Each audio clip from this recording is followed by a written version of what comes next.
જેતપુરના પીઠળિયા પાસે બટાકાની આડમાં ચાલતું દારૂનું મસબૂટું કૌભાંડ ઝડપાયું।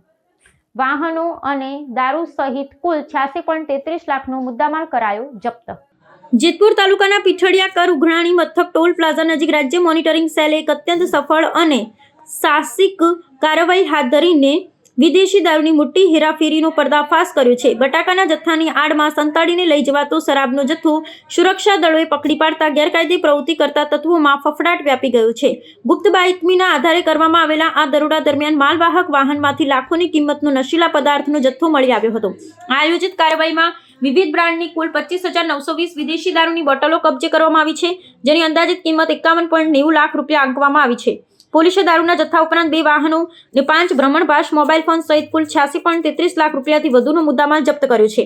આ ગુનાહિત પ્રવૃત્તિમાં સંડોવાયેલા રાજસ્થાન, હરિયાણા, કચ્છ અને રાજકોટના વતની એવા 5 શખ્સોની સ્થળ પરથી ધરપકડ કરવામાં આવી છે। તપાસ દરમિયાન એવો ચોંકાવનારો ખુલાસો થયો છે કે આ દારૂનો જથ્થો ચંડીગઢથી મંગાવવામાં આવ્યો હતો। આંતરરાજ્ય નેટવર્કના મુખ્ય સપ્લાયર સહિત અન્ય 3 શખ્સોને હાલ ફરાર જાહેરમાં કરવામાં આવ્યા છે અને તેમને પકડવા માટે તપાસના ચક્રો ગતિમાન કરવામાં આવ્યા છે। રાજ્ય મોનિટરિંગ સેલની આ કડક કાર્યવાહીથી દારૂબંધીના કાયદાના ચુસ્ત અમલીકરણનો સંદેશ સ્પષ્ટ થયો છે।